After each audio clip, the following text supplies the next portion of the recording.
Hello दोस्तों, नमस्कार। स्वागत है आपका सक्सेस इन हिंदी एकेडमी में। देखिए, हम पढ़ रहे हैं हिंदी साहित्य और हिंदी साहित्य में आज हम पढ़ने जा रहे हैं छायावाद। इससे पहले मैंने छायावाद की एक वीडियो और डाल दी है, यानी कि हमने आदिकाल से शुरुआत की थी। अब हम छायावाद में आ गए हैं। अब ये बताने की आपको आवश्यकता नहीं है कि टीजीटी पीजीटी किसी भी राज्य या केंद्र की परीक्षा हो, सभी में जिसमें हिंदी साहित्य आता है, तो ये वीडियो सभी के लिए महत्वपूर्ण रहने वाली है। और मैं आपकी जानकारी के लिए बता दूं, अगर आप पहली बार चैनल पर आए हैं तो ये संपूर्ण कोर्स बिल्कुल निःशुल्क रहने वाला है, जिसमें रहेगा आपका हिंदी साहित्य प्लस हिंदी व्याकरण। इसके साथ ही 11वीं 12वीं का जो एनसीईआरटी का जो पाठ्यक्रम है वो भी मैंने 60% एनसीईआरटी का पाठ्यक्रम भी डाल दिया है। ये 11वीं 12वीं के बोल रही हूँ, जो आपके टीजीटी पीजीटी के लिए महत्वपूर्ण है। तो आप समझ गए होंगे कि जो भी हिंदी साहित्य यानी हिंदी साहित्य शब्द जिसमें आता है, चाहे वो टीजीटी पीजीटी हो, चाहे नेट हो या असिस्टेंट प्रोफेसर, सभी के लिए वीडियो महत्वपूर्ण रहने वाली है। इसके साथ ही आप हमारे टेलीग्राम ग्रुप से भी अवश्य जुड़े। टेलीग्राम ग्रुप का लिंक भी बिल्कुल निःशुल्क है और वहाँ मैं पाठ्यक्रम से संबंधित और कुछ आपके सिलेबस यानी जो भी आपके डाटा है, उस जो आपके काम का है पाठ्यक्रम में, तो वो शेयर करती रहती हूँ। आप भी अपना शेयर कर सकते हो अगर आपके पास अच्छी जानकारी है तो पाठ्यक्रम से संबंधित है, तो आपस में आप शेयर कर सकते हो। तो देखो, मैंने कल 160 प्रश्न तक करवा दिया था, अब हम 161वें प्रश्न की ओर आगे बढ़ रहे हैं। हिंदी साहित्य में महाप्राण शब्द किसके लिए प्रयुक्त किया जाता है? हिंदी साहित्य में महाप्राण, ये अपने चैनल का नाम आ गया है। आगे थोड़ा सा आपको देखने में परेशानी हो सकती है, लेकिन मैं इसको बोलकर बता दूंगी और आप ध्यान से सुन लेना। हिंदी साहित्य में महाप्राण शब्द किसके लिए प्रयुक्त किया जाता है? तो ऐसा आप सभी जानते हैं, निराला के लिए महाप्राण शब्द यूज किया जाता है हिंदी साहित्य में। बाकी तीनों के बारे में मैं बता दूं, ये छायावादी कवि हैं, छायावादी कवि और छायावादी आधार स्तंभ, यानी छायावाद के 4 आधार स्तंभ हैं। चारों ही आपके सामने हैं, जिसमें जयशंकर प्रसाद है, महादेव वर्मा है, पंत है, निराला है। और एकमात्र जो है कवित्री जो फेमस रही है, छायावाद की प्रसिद्ध रही है, वो महादेव वर्मा है। महादेव वर्मा रहस्यवाद से काफ़ी प्रभावित थी, तो उन्होंने रहस्यवादी कविताएं लिखी हैं, ये भी आप याद रखेंगे। निराला की किस कविता को महाकाव्यात्मक रचना कहा जाता है? निराला की किस कविता को महाकाव्यात्मक रचना कहा जाता है? राम की शक्ति पूजा, स्रोत स्मृति, बादल राग, यमुना की प्रति, राम की शक्ति पूजा जो उनकी कविता है, ये महाकाव्यात्मक रचना कहा जाता है। और स्रोत स्मृति को विश्व का सबसे बड़ा शोक गीत घोषित किया गया है। बादल राग में शोषित के प्रति जो दिखाया गया है, द्वंद्व दिखाया गया, यमुना के प्रति भी इन्हीं की रचना है। आगे बढ़ते हैं। निराला के किस काव्य ग्रंथ की भूमिका जयशंकर प्रसाद ने लिखी थी? आप ध्यान दीजिए, परिमल, अनामिका, गीतिका, कुकुरमाता, चारों ही रचनाएं किसकी है? जयशंकर प्रसाद ने, मतलब माफ़ कीजिए, चारों ही रचनाएं किसकी है? निराला की है। लेकिन इन चारों में से जयशंकर प्रसाद ने उनकी भूमिका लिखी थी, उस रचना की, उस कविता की भूमिका लिखी थी। तो देखो बच्चों, गीतिका जो उनकी रचना है निराला की, इसकी भूमिका किसने लिखी थी? जयशंकर प्रसाद ने। आप ऐसे याद कैसे करोगे? देखो, बहुत सारी रचनाएं होती हैं और लिखी गई हैं, कुछ अधूरी हैं, कुछ प्रथम है, कुछ अंतिम है, लेकिन कुछ लॉजिक हम लगाकर अपने दिमाग में फिट कर सकते हैं। देखिए, आप देखो, शंकर की, जैसे शंकर के आप भजन सुनते हो, शिव शंकर के, और जो भी भजन सुनते हो, गीत गुनगुनाते हो, तो आप निराले होकर गीत गुनगुनाते हो। तो आप याद रखेंगे, जब निराला जयशंकर का जो भजन है, जो गीत है, वो क्या है? निराला होकर गाया जाता है, निराला होकर। तो ऐसे आप याद रख सकते हैं कि जयशंकर प्रसाद ने निराला की गीतिका की भूमिका लिखी थी। रचना किसकी थी? निराला की थी, लेकिन भूमिका किसने लिखी थी? जयशंकर प्रसाद ने लिखी थी। रचना का क्या नाम है? गीतिका। तो उम्मीद करती हूँ कि समझ में आया होगा।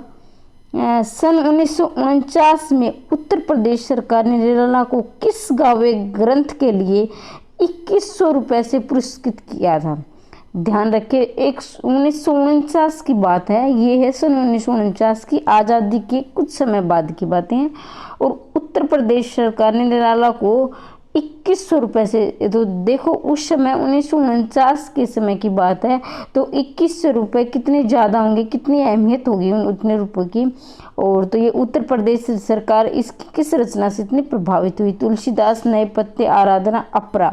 अपरा के लिए इन्हें, अपरा इनकी रचना का नाम है, अपरा के लिए निराला को 2100 रुपये की राशि से पुरस्कृत किया गया था उत्तर प्रदेश सरकार ने। कब? 1949 में। तो नए पत्ते में इन्होंने दलित की जो समस्या है उसको उठाया है, दलितों की दयनीय दशा को दर्शाया है, ये भी आप याद रखेंगे। निराला ने अपनी किस रचना में महाभारत से लेकर मुगल शासन तक देश के इतिहास का सिंहावलोकन करते उसकी शौर्य, वैभव और ज्ञान वैभव का स्मरण किया है? दान, तुम और मैं, गीत गुण, दिल्ली।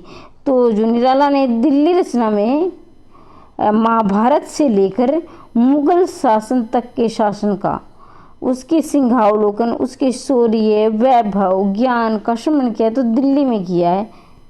हिंदी में शौचंद छंद के प्रथम प्रयोगता, ये इसको आप IMP लगा लीजिए, बहुत महत्वपूर्ण प्रश्न है, बार बार परीक्षा में पूछा गया है, क्योंकि जो प्रथम होता है अपने आप में महत्वपूर्ण होता है, ये आप सभी जानते हैं, और बार बार परीक्षा में प्रथम पूछ भी लिया जाता है। हिंदी में शौचंद शब्द के प्रथम प्रयोगता है निराला है, श्रीधर पाठक है, रामनरेश त्रिपाठी है, जयशंकर प्रसाद है, तो ये निराला है हिंदी में शौचंद शब्द के। और श्रीधर पाठक कौन है? तो ये खड़ी बोली के हैं। आगे बढ़ते हैं। छायावादी काव्य का रुद्र किसे कहा जाता है? छायावादी काव्य का रुद्र निराला को कहा जाता है। अगर यहाँ छायावादी वो आ जाता, विष्णु आ जाता, तो आप छायावादी विष्णु कहेंगे पंत को, और जो दुर्गा कहेंगे आप महादेवी वर्मा को, और रुद्र कहेंगे किसको? निराला को। नाम से प्रतीत हो रहा है कि महादेवी जो है ये महिला है, तो दुर्गा तो महिला के लिए प्रयोग कर देंगे, और रुद्र किसे? निराला को, और विष्णु किसे? पंत को कहेंगे। तो निराला को एक विद्रोही, जो क्रांतिकारी और विद्रोही कवि रहे हैं निराला छायावाद में, तो ये इसलिए इसको रुद्र कवि कहा गया है। ये बड़े प्रसिद्ध हैं, इन्होंने समाज की रूढ़ियों का, देखिए वैसे तो सभी कवियों ने उठाया है, लेकिन निराला ने अपने निजी जिंदगी में भी उसका प्रयोग किया, इसलिए ये ज़्यादा क्रांतिकारी और विद्रोही कवि कहे जाते हैं। आधुनिकता, समसामयिकता, स्वच्छंदता और बौद्धिकता में नए कवियों का गोरखनाथ किसे कहा जाता है? भाई आधुनिक के समसामयिक तो मतलब उस समय की जो घटनाएं घटित हो रही उसके बारे में, स्वच्छंदता, बौद्धिकता में नए कवियों का गोरखनाथ किसे कहा जाता है? नागार्जुन, सच्चिदानंद, हीरानंद वात्स्यायन, नग्गे, सूर्यकांत त्रिपाठी, निराला। तो इसका उत्तर आएगा कि जो नए कवियों का गोरखनाथ कहा जाता है सूर्यकांत त्रिपाठी, निराला को कहा जाता है। ध्यान दीजिए, सच्चिदानंद, हीरानंद वात्स्यायन, अग्गे, ये शुद्ध शुद्ध में काफ़ी बार पूछा गया, आप इसे भी याद रखेंगे, इसको ध्यान से देख लेना, ये शुद्ध किस प्रकार से लिखा गया है। निराला के किस भक्ति भावना से युक्त गीत किस कृति में है? भाई जो उनकी भक्ति भावना है, उन्होंने भक्ति से संबंधित गीत लिखे हैं, वो किस कृति में लिखे हैं? गीतिका है, पंचवटी प्रसंग है, तुलसीदास है, अणिमा में उन्होंने भक्ति भावना से संबंधित गीत लिखे हैं। अब हम बढ़ते हैं 178 प्रश्न की तरफ।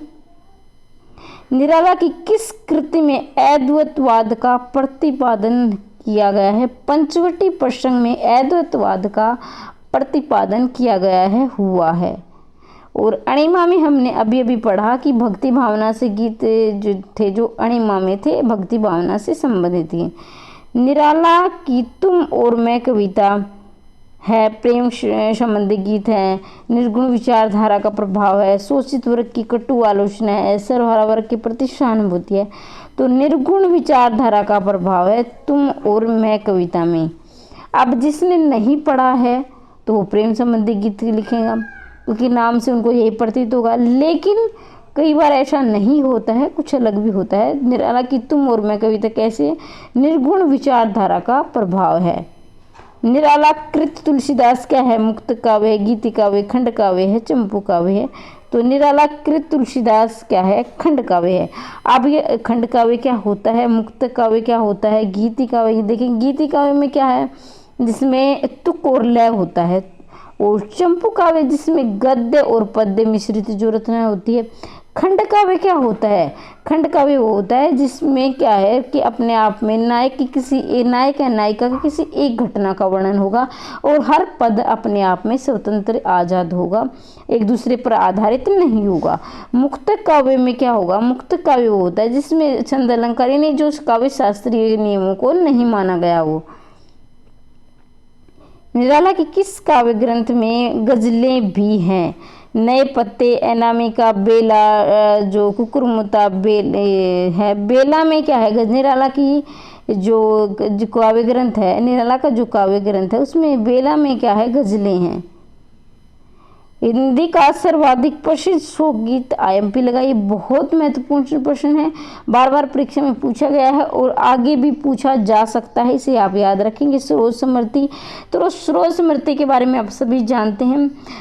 अगर किसी को नहीं पता, अगर अभी अभी कोई तैयारी शुरुआत में करा तो मैं बता दूं, सरोज समृद्धि सरोज इनकी बेटी का नाम है। निराला की जब बेटी पैदा हुई तो कुछ दिनों के बाद ही इनकी माताजी का देहांत हो जाता है, ये नहीं कि निराला की पत्नी का देहांत हो जाता है। तो निराला जी सरोज का, अपने सरोज इनकी बेटी का नाम है, सरोज का पालन पोषण खुद अपने हाथों से करते हैं। लेकिन कुछ ऐसे हालात हो जाते हैं, कुछ समय बाद ये अपने जो इनके ननिहाल यानी इनके मामा के घर भेज दिया जाता है। और जब इनकी निराला तो थे ही विद्रोही कवि, आपको पता भी है, आपने पढ़ा होगा। तो इन्होंने सामाजिक जो परंपराएं हैं यानी पंडित बुलाना, दहेज देना, ऐसे इसने नहीं माना। ये खुद ही पंडित बने थे। इन्होंने अपनी बेटी की शादी खुद अपने हाथों से मंत्र उच्चारण खुद पढ़ के करवाई थी। लेकिन क्या है कि विधि का विधान ऐसा था कि कुछ समय के बाद ही सरोज की भी मृत्यु हो जाती है, जिससे कि निराला काफ़ी टूट जाते हैं, क्योंकि पत्नी की मृत्यु तो पहले ही हो चुकी होती है और इनका कोई बेटा भी नहीं था। एकमात्र पुत्री थी इनकी जो सरोज थी, उसकी भी मृत्यु हो जाती है। तो निराला बिल्कुल टूट जाते हैं। तो उनके धन्य में पिता निरर्थक था, तेरे लिए कुछ भी ना कर सका, ऐसी कुछ पंक्तियां हैं जो काफ़ी भावुक करने वाली हैं, इसलिए इसको विश्व का सबसे बड़ा शोक गीत कहा गया है। निराला ने अपनी अंतरात्मा से इस कविता की अपने अंतरात्मा से शब्द गढ़े हैं और बड़े ही मार्मिक हैं। आप पढ़ के देखना, मैंने तो पढ़ा है इस कविता को, काफ़ी मार्मिक है, इसलिए विश्व का सबसे बड़ा शोक गीत कहा गया है। और उन्होंने अपने निजी ज़िंदगी की एक एक शब्द अपनी निजी ज़िंदगी से जोड़कर लिखी हैं, कहीं कोई कल्पना इसमें नहीं है, ये वास्तविकता से जुड़ी हुई कविता है। आर्थिक विषमता को उद्घाटित करने वाली रचना है भिक्षुक, तोड़ती पत्थर, विधवा, अपरा। तो आर्थिक विषमता यानी कि आर्थिक विषमता की अमीरी और गरीबी के बीच जो खाई है, उसी समय को इसमें वही जो घटनाएं हैं उसको दर्शाया गया। तोड़ती पत्थर, वे किस प्रकार से एक महिला इतनी कड़कती धूप में पत्थर तोड़ रही है, और कुछ महिलाएं ऐसी हैं जो पूरे ठाट बाट और शान से जीती है। तो कि ये क्या है? ये अमीरी और गरीबी के बीच में जुड़ी हुई खाई ही है कि अमीर कितना आराम से रहता है और एक गरीब महिला है जो अपने बच्चों को छोटे बच्चों को दूध पिलाते हुए एक कमर पर बांध कर किस प्रकार से पत्थर तोड़ रही है। तो काफ़ी ये भी बड़ी भावुक भरी कविता है। निराला की वह रचना जिसमें दलितों की दयनीय दशा का चित्रण हुआ है। दलित बताने की आवश्यकता नहीं है, जिसको सदियों से कुचला गया है, जिसकी हक को मारा गया है, ये आप सभी जानते हैं। नए पत्ते हैं, बेला, अपरा, अनामिका। नए पत्ते में इन्होंने दलितों की दयनीय दशा का चित्रण किया है, किस प्रकार एक उच्च वर्ग निम्न वर्ग पर अत्याचार करता है। निराला का अंतिम काव्य ग्रंथ जो उनकी मृत्यु के उपरांत सन 1969 में प्रकाशित हुआ है। कहने का अभिप्राय है कि निराला की मृत्यु के बाद ये प्रकाशित हुआ था। ये काव्य ग्रंथ अंतिम था और मृत्यु के बाद प्रकाशित हुआ था। अणिमा है, अनामिका है, गीतिका, सांध्य काकली। देखो बच्चों, अगर कुछ रचनाएं आपने नहीं भी पढ़ी है, लेकिन पता नहीं क्यों कुछ 50% से ज़्यादा रचनाएं ऐसी होती हैं जो कि उनके नाम से ही प्रतीत हो जाता है। अब क्या है, देखो सांध्य काकली, यानी सांध्य काकली मतलब शाम का समय। जो शाम का समय होता है वो मतलब जो भी हम दिन भर की जो दिनचर्या है वो कर चुके होते हैं, और एक थकान भरा समय होता है, शाम का समय होता है, मतलब कि जो भी हम दिन भर कार्य करके थक जाते हैं। तो उसी प्रकार जीवन है कि एक जो बुढ़ापा होता है, जैसे हम बचपन में फिर जवानी में तो पूरी ज़िंदगी हम कार्य करते रहते हैं अपने करियर के प्रति, अपने परिवार के लिए, अपने बच्चों के लिए। तो सांध्य यानी बुढ़ापा जो है शाम का समय होता है। उसी प्रकार से इसको आप प्रतीकात्मक रूप से जोड़कर भी देख सकते हो कि अंतिम काव्य ग्रंथ मृत्यु के उपरांत 1969 में भी प्रकाशित हुआ था, तो सांध्य काकली है। तो कुछ रचनाएं ऐसी होती हैं जो प्रतीकात्मक भी होती हैं। सजल गीतों की गायिका और आधुनिक युग की मीरा संज्ञाओं से समादर्थ है। सजल गीतों की गायिका और आधुनिक युग की मीरा, देखो यहाँ तक तो आपने तकरीबन सभी ने पढ़ा कि आधुनिक युग की मीरा कहा किसे जाता है, तो ये महादेव वर्मा को। लेकिन हो सकता है कुछ बच्चों ने इसको नहीं पढ़ा हो, सजल गीतों की गायिका और आधुनिक युग की मीरा, तो महादेव वर्मा को कहा जाता है सजल गीतों की गायिका और आधुनिक युग की मीरा।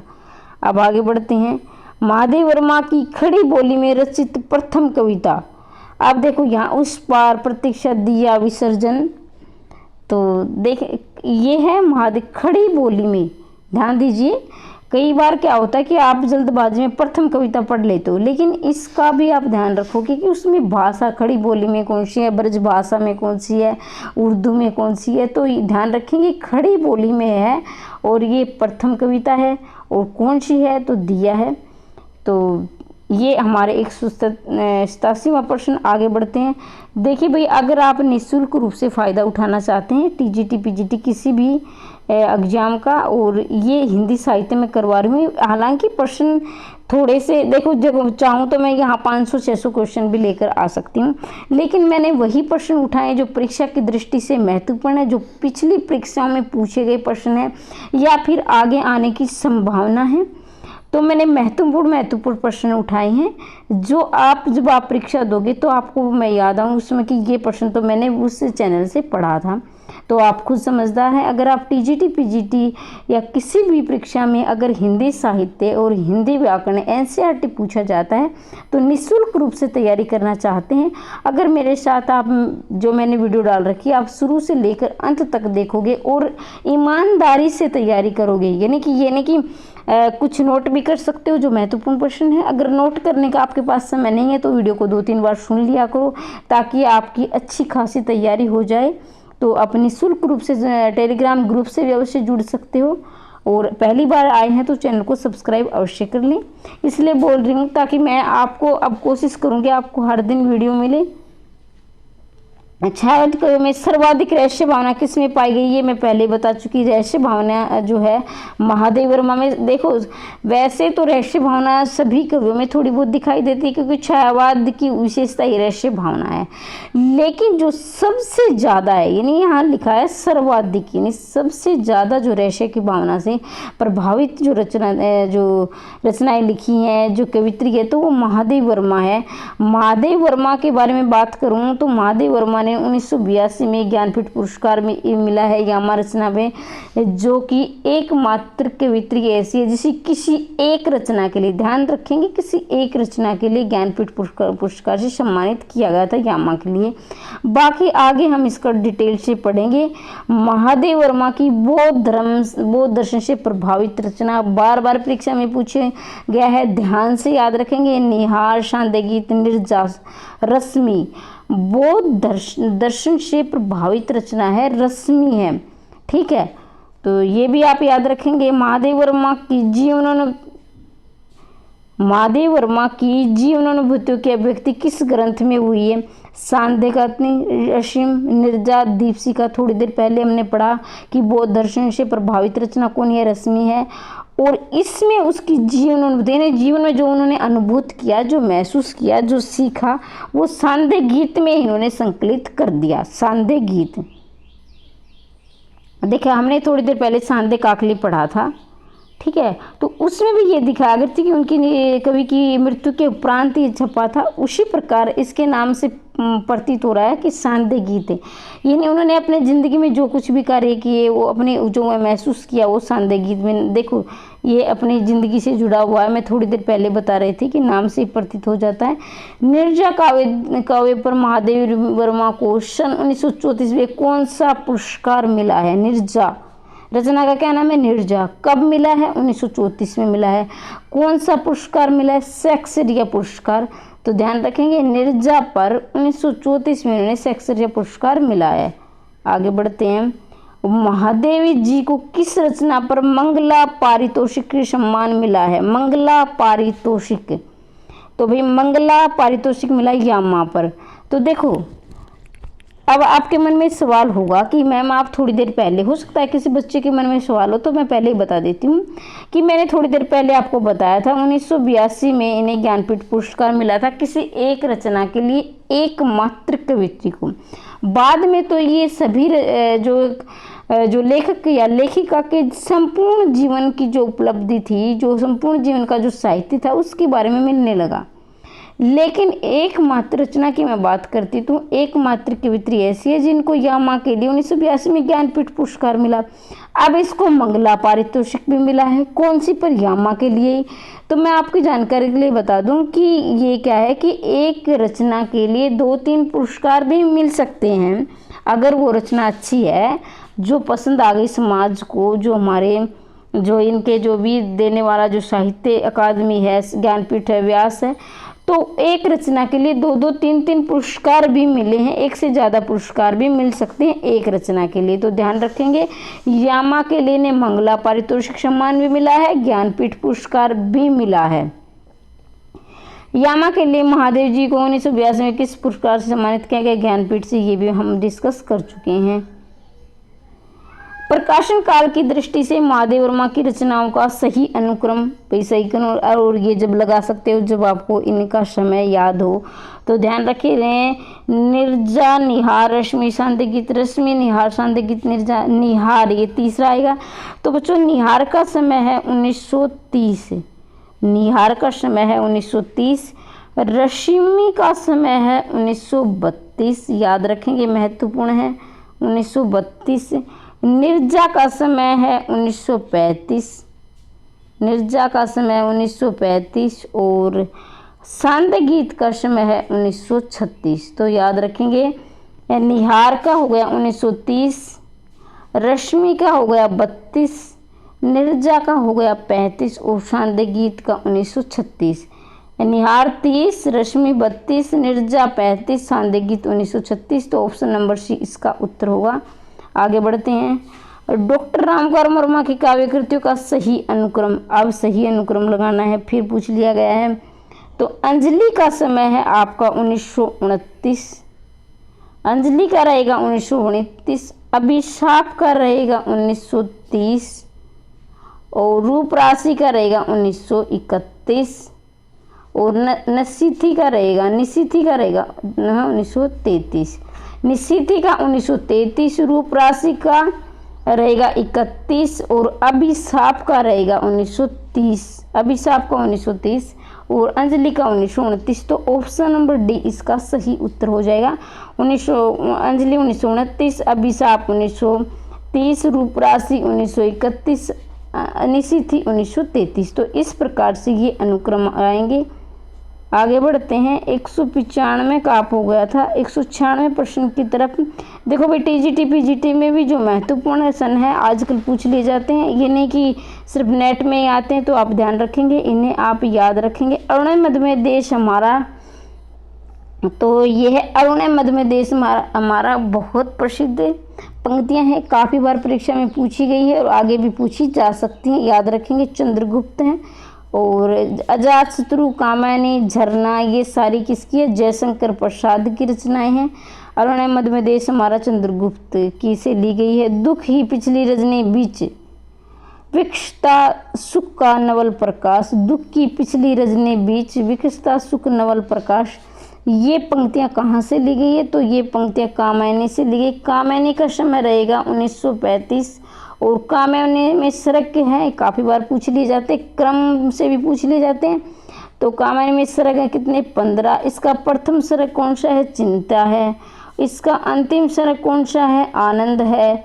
इसके साथ ही इसमें वर्ग संघर्ष का जो वर्णन है सोपान और संघर्ष में, औद्योगिकीकरण का वर्णन भी सोपान और संघर्ष में। तो ये बातें भी महत्वपूर्ण हैं। देखिए, जो मैं बोलकर बताती हूँ कहीं ना कहीं वो प्रश्न इनसे भी महत्वपूर्ण हो जाते हैं, इसलिए मैं नहीं चाहती कि वो प्रश्न आपके छूट जाएं और वो परीक्षा में पूछ लिए जाएं। तो उन्हें भी आप ध्यान से याद रखा करो। नोट कर सको तो नोट कर लेना, वैसे याद भी कर सकते हो। तुम बहन कर सको जन मन में मेरे विचार, वाणी मेरी चाहिए तुझको क्या अलंकार। तुम बहन कर सको मेरे विचार, वाणी मेरी चाहिए तुमको क्या अलंकार। तो ये भी परीक्षा में पूछी गई ये भी पंक्तियां हैं सुमित्रा नंदन पंत। ये प्रकृति के चितेरे कवि कहलाए हैं, क्योंकि इन्होंने प्रकृति के बारे में बड़ा ही अच्छा वर्णन किया है। तो ये आप याद रखेंगे, प्रकृति के चितेरे कवि कौन है? सुमित्रा नंदन पंत हैं। और इन्हें छायावाद का विष्णु भी कहा जाता है अमानिशा उगलता गगन अंधकार, खो रहा दिशा का ज्ञान, शतब्द है पवन 4। राम की शक्ति पूजा से लिया गया है अमानिशा उगलता गगन घन अंधकार, खो रहा दिशा का ज्ञान, शतब्द है पवन 4। राम की शक्ति पूजा। राम की शक्ति पूजा में राम के बारे में जो राम का जो धरती पर अवतार लेते हैं, एक मानवीय जीवन आम जिंदगी जीते हैं, और किस प्रकार से वे अपने भाई के घायल हो जाने पर, लक्ष्मण के घायल हो जाने पर एक आम इंसान की तरह गिड़गिड़ाते हैं, रोते हैं। तो कहने का अभिप्राय है कि जो भगवान भी है ना इस धरती पर अगर उतरा है, तो वो भी जो है मानवीय कष्टों से अलग नहीं रहा। उसने भी मानवीय की कष्ट की तरह कष्ट झेले हैं। तो एक आम जिंदगी जी है राम ने धरती पर अवतार लेकर। इसमें इसका वर्णन किया गया है, जिसमें वो सीता को छुड़ाने के लिए लंका पर चढ़ाई करते हैं। उससे पहले उनके मन में जो द्वंद्व चल रहा है तो वो दिखाया गया है इसमें। राम की शक्ति पूजा में लंबी कविता है। आगे बढ़ते हैं। अभी वियोगी होगा पहला कवि, आहा से उपजा होगा गान, निकल कर नैनों से चुपचाप बही होगी कविता अनजान। आईएमपी लगाई, बहुत महत्वपूर्ण से काफ़ी अच्छा प्रश्न है, बार बार परीक्षा में पूछा गया है और ये है भी बड़ा प्यारा। देखो लाइन पढ़ के देखो, वियोगी होगा पहला कवि, आहा से उपजा होगा गान, निकल कर नैनों से चुपचाप बही होगी कविता अनजान। तो ये सुमित्रा नंदन पंत, ये सुमित्रा नंदन पंत इस प्रकार की पंक्तियां लिख सकते हैं, क्योंकि इन्होंने बड़ी मार्मिकता से प्रकृति को भी एक मानवीय जीवन में डाला। किस प्रकार एक बेल की, एक कली को एक महिला से जोड़कर, सागर की गहराई को के मानवीय हृदय से जोड़कर, इनकी जो प्रतीकात्मक इस प्रकार से बहुत लंबी लंबी बड़ी बड़ी और अच्छी अच्छी कविताएं हैं। इनको आप पढ़ोगे तो बड़ा आपको आनंद आएगा। तेरा वैभव देखूं या जीवन का क्रंदन देखूं, तेरा वैभव देखूं या जीवन का क्रंदन देखूं, तो ये महादेव वर्मा है। महादेव वर्मा ने पशु पक्षियों के बारे में, जैसे इनकी ने गाय के बारे में लिखा है। इनकी गोरा जो कहानी है बड़ी ही मार्मिक है। किस प्रकार की गोरा की मृत्यु होने पर महादेव वर्मा कितनी दुखी हो जाती हैं और बड़ी उनकी दिनचर्या को शेयर करती है। सब बुझे दीपक जला लूं, घिर रातम आज दीपक रागनी अपनी जगा लूं। सब बुझे दीपक जला लूं, घिर रातम आज दीपक रागनी अपनी जगा लूं। तो ये महादेव वर्मा की पंक्तियां हैं। महादेव वर्मा ने इसके साथ ही पथ के साथ ही लिखा है। पथ के साथ ही इनकी रचनाएं बड़ी फेमस है। दुख मेरे निकट का ऐसा काव्य जो सारे संसार को एक सूत्र में बांधे रखने की क्षमता रखता है। दुख मेरे निकट जीवन का ऐसा काव्य जो सारे संसार को एक सूत्र में बांधे रखने की क्षमता रखता है। ये महादेव वर्मा की ही पंक्तियां हैं।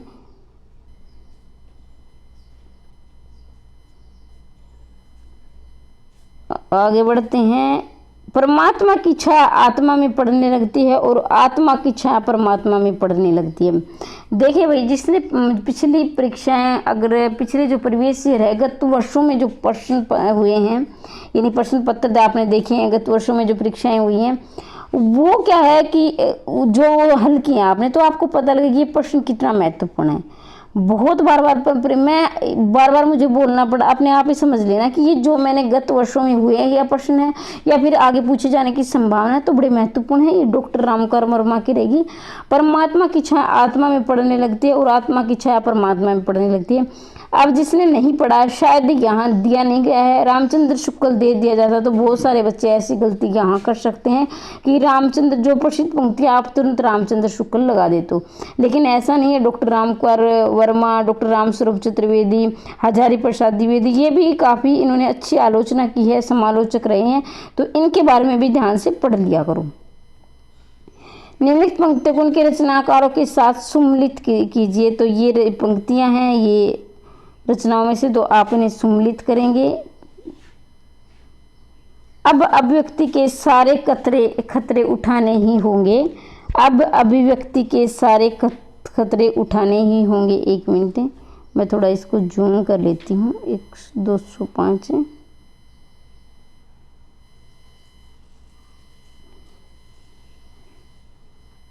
अभिव्यक्ति के सारे खतरे उठाने ही होंगे, तो ये आपकी रहेगी मुक्ति बोध की। सबने भी अलग अलग संगीत सुना, सबने भी अलग अलग संगीत सुना, ये पंक्तियां रहेगी आपकी आगे की। नैन में जिसके जलद ये तर्षित चातक हूँ, नैन में जिसके जलद व तर्षित चातक हूँ, तो चातक ये रहेगी महादेव वर्मा की पंक्तियां। असली पात से साहित्य उन्नत सत सत वीर, तो ये रहेगी निराला की पंक्तियां।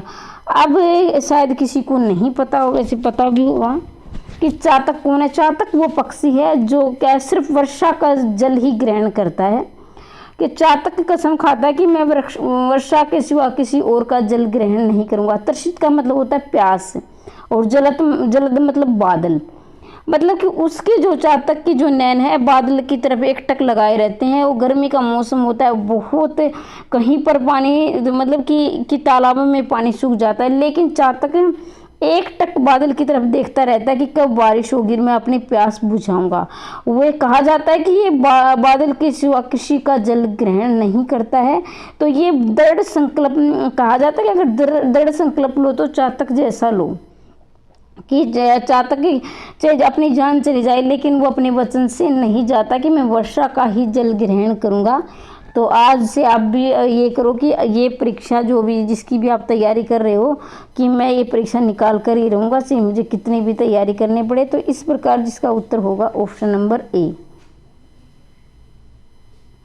आगे बढ़ते हैं। 206 कौन सा युग्म संगत है? आप संगत है, असंगत है, इसे अंडरलाइन करेंगे और फिर आगे बढ़ेंगे, क्योंकि आप कई बार असंगत है, असंगत ये गलती कर देते हो। प्रश्न आते हुए भी जल्दबाजी ध्यान से नहीं पढ़ते हो, तो ध्यान से पढ़ लिया करो। सखी वे मुझसे कहकर जाते महादेव वर्मा, आहा वेदना में मिली विदाई जयशंकर प्रसाद, एक बार बस और नाचूं तू श्याम पंत, दुख सबको मांझता है। तो यह इसका सही उत्तर रहेगा आहा वेदना में मिली विदाई जयशंकर प्रसाद। बाकी सारे गलत हैं, यही ठीक है कि आहा वेदना में मिली विदाई जयशंकर प्रसाद। तो सजनी मधुर निज तव दे, कैसे मिलूं अभिमानी मैं, प्रिय के हाथ लगाई जागी, ऐसी मैं सोई अभागी, तू अब तक सोई है आली, आंखों में भरी विहागरी। आली का मतलब होता है सखी। तो कौन तुम रूपसी कौन, व्योम से उतर रही चुपचाप। तो ये पंक्तियां मिलानी सम्मिलित करनी है।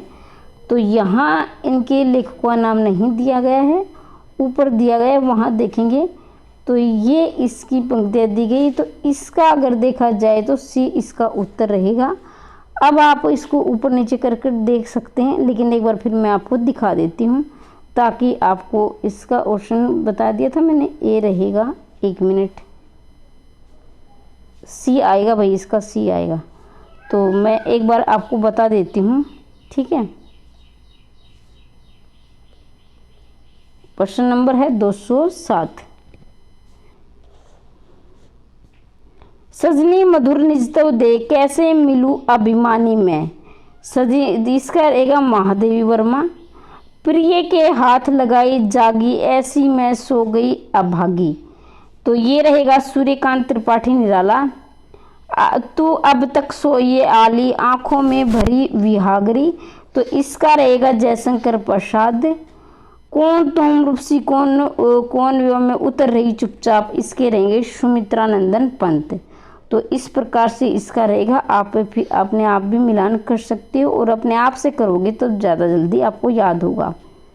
प्रेम संगीत महादेव वर्मा, बुद्ध और नाचगर रामेश्वर शुक्ल अंचल, विराम चिन्ह हरिवंश राय बच्चन, सप्तपर्णा भगवती चरण वर्मा। इधर आपके 4 दिए गए हैं रचना, इधर 5 दिए गए क्योंकि आजकल एक ज़्यादा फालतू दे देता है, क्योंकि अब प्रतियोगिता का समय है तो प्रतियोगिता ज़्यादा ज़्यादा बढ़ती जा रही है। तो अपने ध्यान से आप इसे याद करें, ध्यान से मिलाओ, आपके काफ़ी प्रश्न तैयार हो जाते हैं। मतलब एक मिलान वाले प्रश्न अच्छे होते हैं।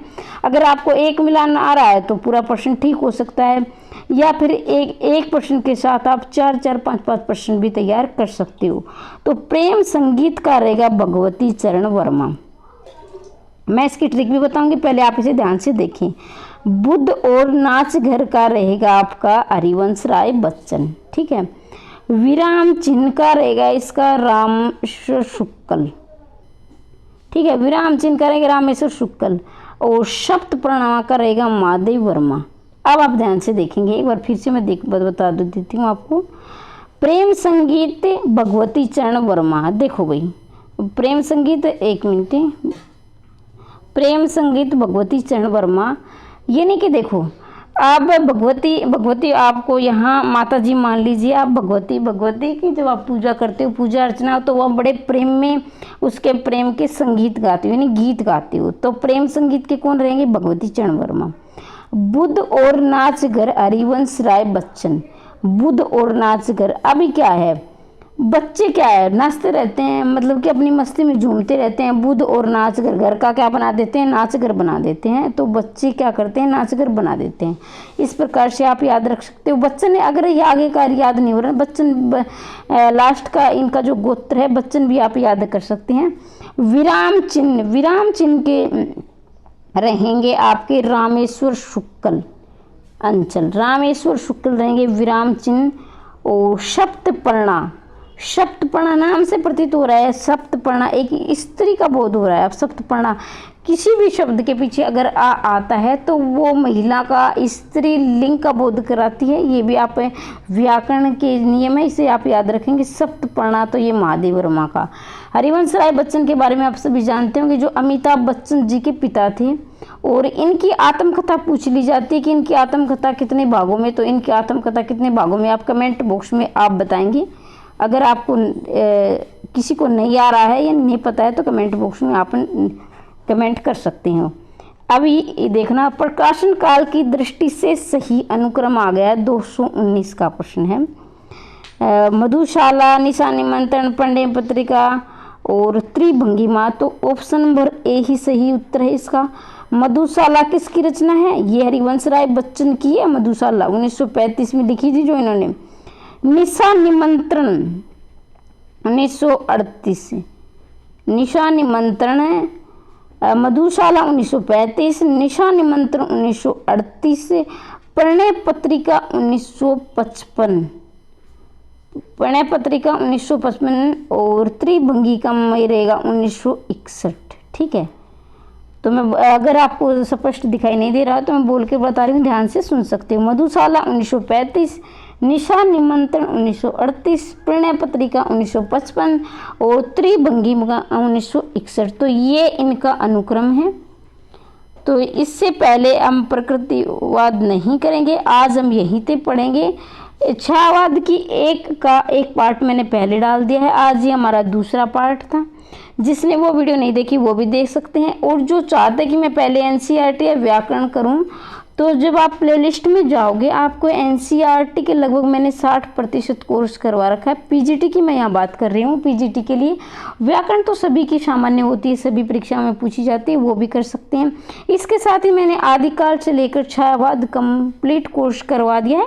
वैसे तो देखो कोई भी, मैं ये नहीं कहूँगी कि संपूर्ण हो जाता है, कोर्स संपूर्ण नहीं होता है, लेकिन हाँ इतना जरूर करूँगी जो परीक्षा की दृष्टि से महत्वपूर्ण है वो मैंने करवा दिया है। वैसे तो आप इतना गहन आगे आगे पढ़ते जाओ, पीछे का आप साफ करते जाओ, तो ऐसी कोई तैयारी नहीं होती है।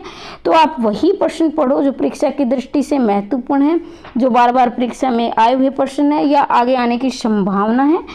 तो आप एक कहने का अभिप्राय एक स्मार्ट स्टडी करो ताकि आप परीक्षा में कम समय में ज़्यादा से ज़्यादा नंबर ला सको।